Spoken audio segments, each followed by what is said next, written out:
How's it going, everyone? It's Anne Skyline and welcome to my channel. So another week has drifted by, which means missions, challenges and lots more to look forward to. So Riven's wishes are still going strong and we're on week 4 out of the 6 weeks.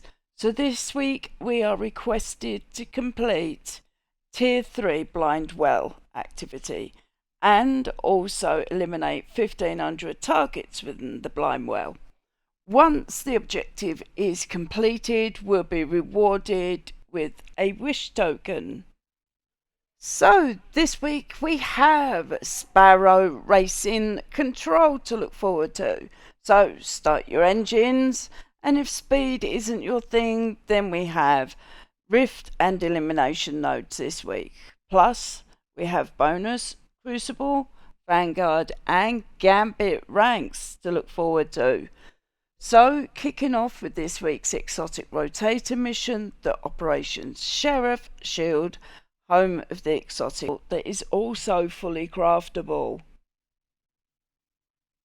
And moving on, this week's legendary dungeon is on the Cosmodrome and it is Grasp of Avarice. And it has some great legendary weapons to farm, but more about that later on in the video.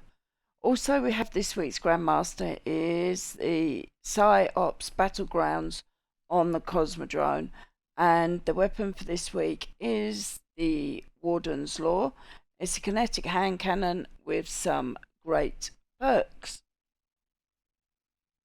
So moving on, we have this week's weekly raid on rotation, and it's the Amazing King's Fall. So if you're still trying to get the legendary patterns, or if you're on the hunt for the Touch of Malice, the exotic scout rifle, this week the raid is fully farmable. And moving on to the big man himself, and this is Master Crota this week's. The challenge is at Song of Iru. So if you need to do the challenge for completion of a triumph or just for a better adept weapon, the challenge is Equal Vessels. So now the full breakdown of everything you need to know for this week's reset.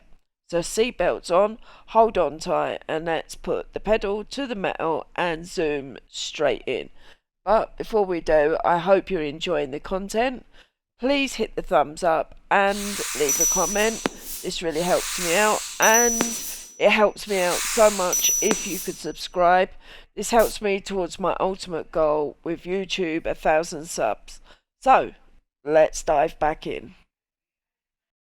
So kicking off with Riven has Asmara Sov to oversee challenges for a period of 6 weeks, and we are currently on week 4, and this week we've been tasked to complete Tier 3 blind wells and defeat 1500 targets within the blind well.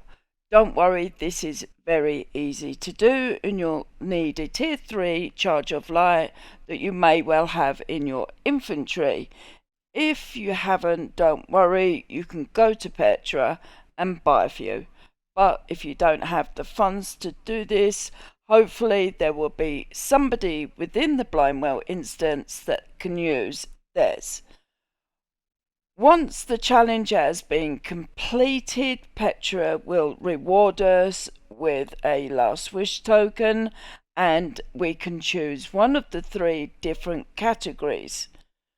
The first category, we can choose a last wish red border weapon, but if you've already got them, you've got the choice out of the other 2, which is the second category, choose one exotic armor piece from the Lightfall collection.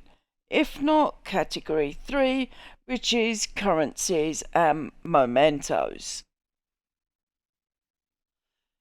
So moving on, we have this week's exotic rotator mission, Operation Seraph Shield, home of the craftable exotic pulse rifle, the Revision 0, that has a unique firing rounds from a 2 burst to a 4 burst.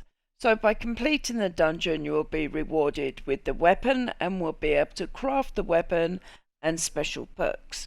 The dungeon is very much like the Deep Stone Crypt raid that has unique mechanics using special buffs. The dungeon also has some amazing legendary weapons that are fully craftable once the pattern has been unlocked. Plus, the dungeon has 2 difficulty levels. By completing the legendary version, rewards a catalyst upgrade for the revision 0. So here's a table of some of the weapons that I really like that are fully craftable. I'll give you a few. Basically, the main one to go for, I would say, would be the Achilles Arc submachine gun. That can be crafted with an enhanced perk Volt Shot, and it is absolutely amazing on any Arc character. So I would definitely go for that. Also, the Achilles shotgun, with Solar being meta this season, plus the 1-2 punch, I would go for that. The Retrofit Escapade, which is a heavy rapid fire machine gun, that is a definite, I would craft that. And also there is Path of the Least Resistance. Now this is a trace rifle. I know trace rifles are not being used as much this season. You never know for next season, but this is an Arc trace rifle that also rolls with Volt Shot, so I wouldn't miss out on this either. So there's a few of the weapons that I highly recommend, and farming for the patterns first. So don't miss out. You can farm this mission all week. So moving on to this week's legendary dungeon is the Amazing Grasp of Avarice. This is Destiny's 4th dungeon and was part of the anniversary pack. So check that you have the necessary DLC expansions to access this amazing dungeon. Plus, if it's your first time, make sure you grab out the Fly Wolf's Quest from Xur, and this is for the exotic rocket launcher, the Gjallarhorn. The dungeon has some amazing mechanics and quite a few puzzle sections to make your way through the dungeon to the last boss.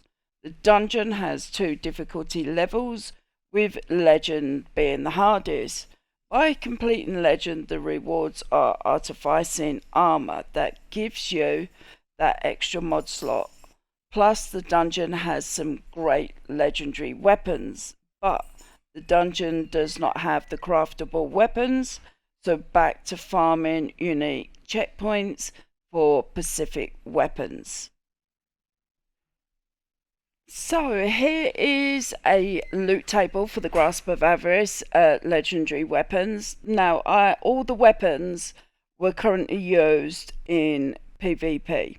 So you can get the Matador 64 shotgun if you just want that weapon, but then I suggest farming the first encounter, which is the Ogre. But if you're after any of the other weapons, for example the Ice Luna hand cannon, or for the 1,000-yard stare sniper rifle, and including the Matador 64, but then farm the last boss. It's a lot quicker and more chances of that weapon dropping. So good luck farming. So moving on to this week's Grandmaster is the Psyops Battlegrounds, and it's on the Cosmodrome this week. It's up there with some of the hardest Nightfalls, but like any Grandmaster, strat is key for survivability. So, survivability builds are a must. Champions are Unstops and Barriers. Also, there is Solar Void and plenty of Arc Shields.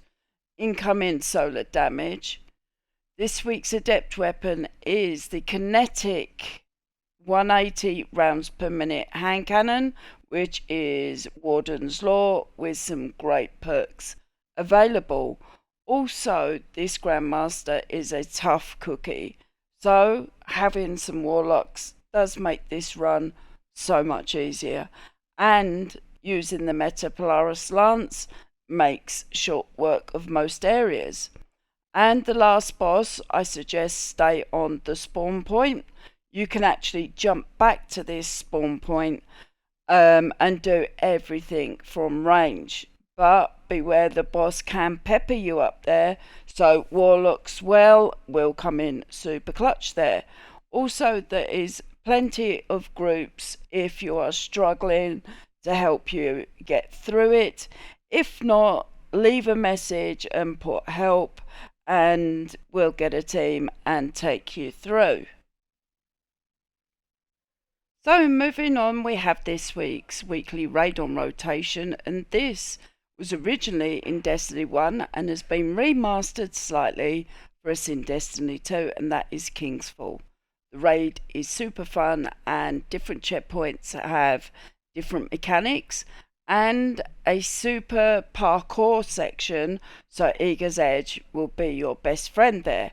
The raid exotic that the boss drops is the one and only Touch of Malice, which is a unique exotic scout rifle, and the raid has some amazing meta legendary weapons that are craftable.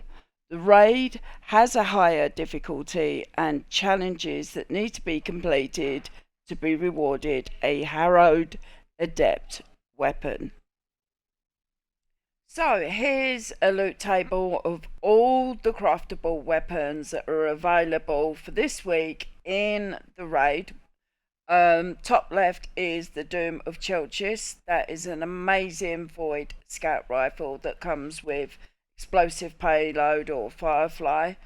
We've also got the Smite of Moraine, which is a pulse rifle.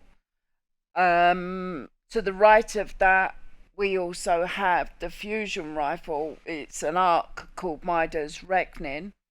And then the top right, we have the Yasmin, Defiance of Yasmin sniper rifle, that also comes with some very nice perks. And then we've also got the hand cannon. Now this is meta at the moment. It's a solar hand cannon, Zalis Bane. And then, last but least, we have the heavy machine gun. It's a Stasis, and it's called Quillim's Terminus. So, any of these weapons are amazing. There's some that are meta, and good luck farming. So, saving the best for last, and it's Master Crota. Each week, Master Crota has a unique challenge, and by completing the challenge, you are guaranteed to be rewarded with an adept weapon. So, the challenge is at the checkpoint of Song of Ryu. It's not one of the easiest challenges, but the challenge is called Equal Vessels. So, what is the challenge and what do you need to do? So, all 6 players must rotate the chalice in the same order throughout the fight. To make it simple, I would do roster order. It just makes people's lives so much simpler. Also, warlocks are definitely needed for this challenge for one, the survivability, and especially for the DPS phase. Also helps if you have a spare warlock that has the Cenotaph helmet, so that plenty of heavy is being made available throughout the raid. I like to place a well in the room next to the crystal so that everyone can be rotating the challenge in the well, plus all team members can all be group shooting the barriers that the Cenotaph has marked. Also, in the first round of DPS, always have someone do the expunge that doesn't have a role. This gets rid of the buff on them ready for the next round, plus also helps with the increased damage. But importantly, they can get the buff safely in the next round in the correct order without failing the challenge. Once you've had a few tries and got the rotation down in order, it becomes so much more simpler. So happy farming, guys. So sadly, we have come to the end of Destiny this week's reset. I hope you've enjoyed the content as much as I've really enjoyed making it. Please leave a comment what I may need to improve or what you'd like to see in my videos. And if you don't mind hitting the notifications and the subscribe button, this really doesn't cost you anything. All the subscribe and notifications will let you know when I've made future videos and helps me one step closer to my ultimate goal to get 1,000 subs for YouTube. So thank you so much for watching, and I'll see you soon. Laters.